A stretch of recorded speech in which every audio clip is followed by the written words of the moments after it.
Hello, divers, coming to you from Studio D. This is the Deep Dive Microcast, a brief look into things I find interesting, and I hope you do too. I'm Tom Feeney, raconteur, psychic plumber, and writer for Wings Chop Movie Magazine.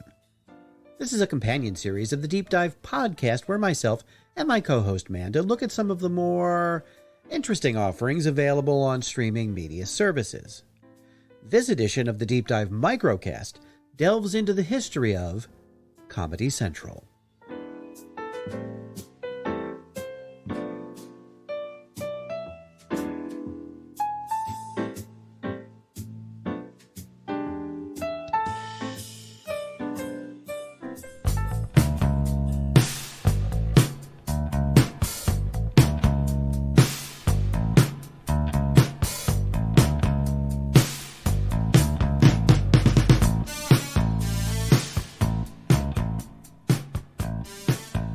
Once upon a time, before cable TV spread its coaxial tentacles across the American landscape, choices for viewers were limited. 3 networks and maybe a few independent TV stations were all there was. You had VHF, you had UHF. Rooftops were adorned with antennas like so many horizontal metal Christmas trees. It was the era of broadcast television. Now, not long after cable TV began insinuating itself into homes, did a new concept in television programming develop: narrowcasting. Before cable, the whole idea of broadcast television was to program shows to appeal to the widest audience possible. More viewers meant more advertising revenue. So networks and independent stations looked for shows with wide appeal. Cable changed all that. Viewers could choose from a wider variety of channels, dividing the viewership pie further and further. Soon it was less about appealing to the most people and more about attracting the right demographic. That's narrowcasting, targeting your programming towards a specific audience rather than casting the widest net possible. Some of the earliest cable channels directed to a specific audience included ESPN, CNN, MTV, and BET. All of those launched prior to the end of 1981.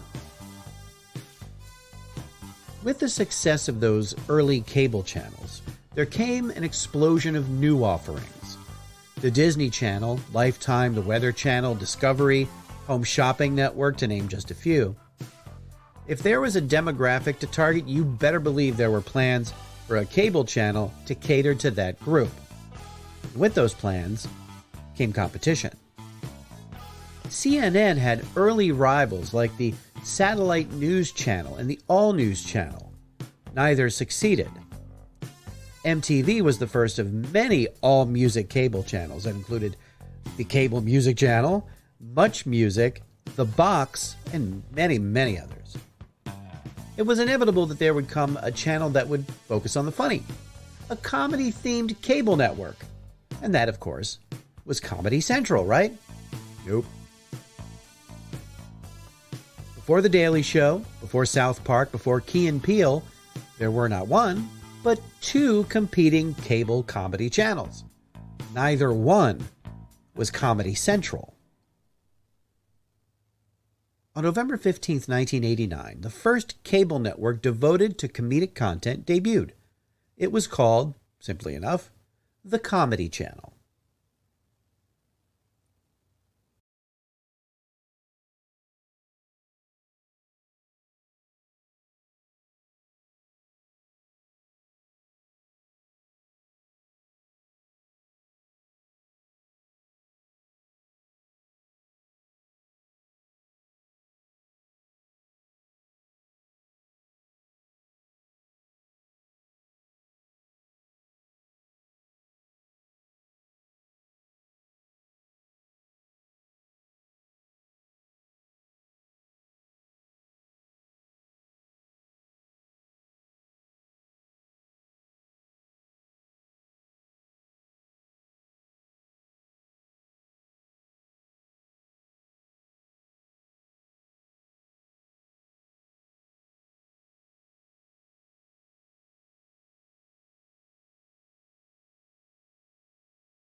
The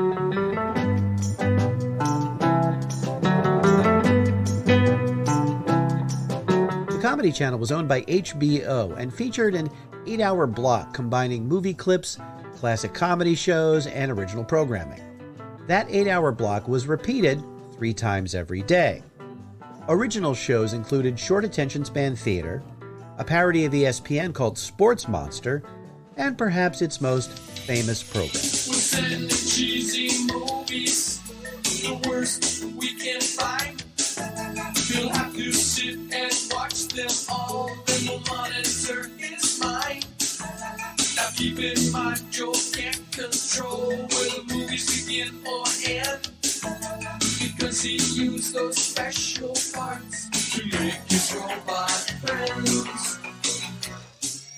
Even though the channel boasted some excellent innovative shows, the Comedy Channel lacked focus. It struggled to find an audience and advertisers. It didn't help that less than 6 months after going on the air, the Comedy Channel gained a new rival.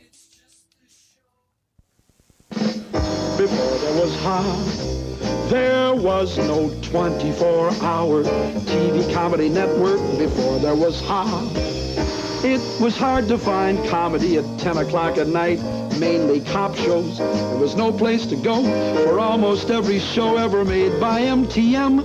Meow. Before there was Ha, my cable box seemed empty somehow. Ha. Ha! TV Comedy Network premiered, somewhat appropriately, on April Fool's Day 1990.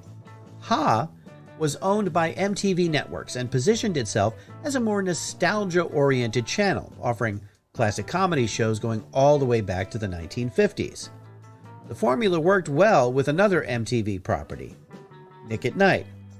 Ha! Was also running complete, uncut 90-minute episodes of 80s-era Saturday Night Live.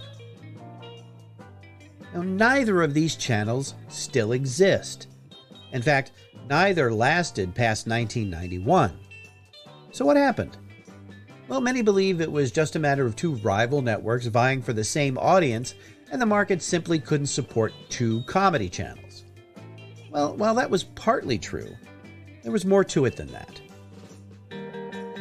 Even before the Ha network first went live, HBO's Comedy Channel was struggling to find an audience. Cable TV providers were not eager to add the Comedy Channel to their lineups, and that certainly did not help attract national advertisers. When the Ha network appeared, that made it even more difficult to get picked up by regional cable companies. Complicating matters further, the rivalry between the 2 comedy channels was more than just business. It got ugly.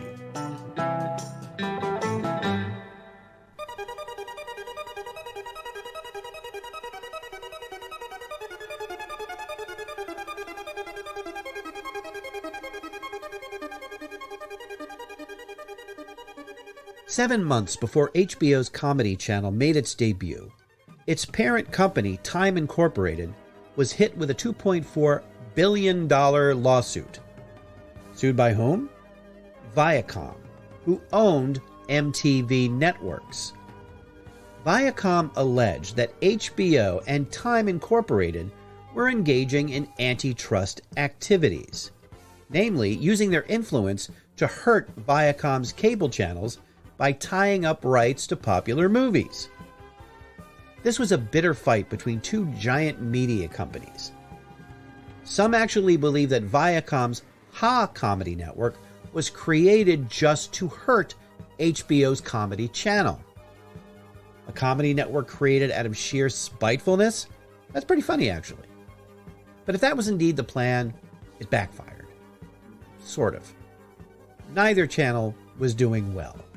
In the end, having both networks siphoning each other's viewers proved to be unsustainable. There had to be a solution.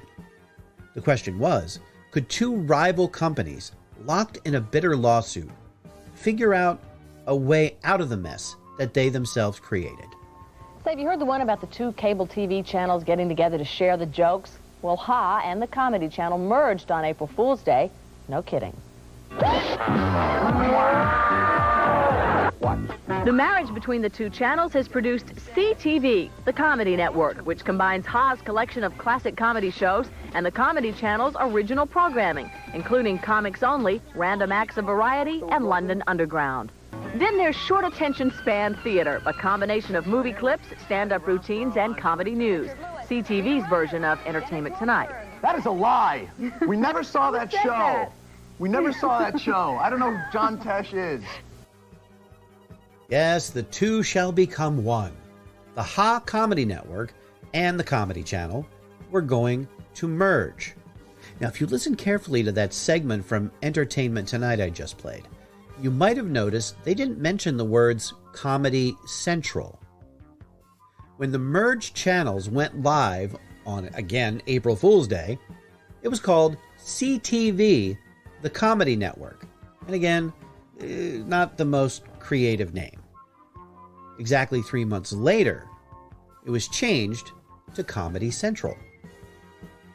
The channel began focusing more on original programs like Politically Incorrect with Bill Maher, The Daily Show, Win Ben Stein's Money, and Dr. Katz, Professional Therapist. And then in 1997, 4 foul-mouthed kids from Colorado opened the floodgates. I'm going down to South Park, gonna have myself a time. Friendly faces everywhere, humble folks without temptation. Going down to South Park, gonna leave my woes behind. Ample parking day or night, people spouting potty neighbors. Heading on up to South Park, gonna see if I can't unwind.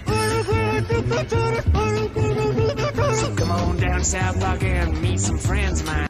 The immediate and overwhelming success of South Park boosted Comedy Central's profile and paved the way for more adult-oriented content, both animated and live. The channel had developed several powerhouse shows alongside South Park, including Chappelle's Show, Jon Stewart's politically charged Daily Show, and its spin-off, The Colbert Report. Decades later, South Park and The Daily Show are still drawing viewers to Comedy Central. Oh, and what happened to that lawsuit between HBO and Viacom? Well, HBO agreed to pay out a settlement of $75 million, a far cry from the $2.4 billion they sued for.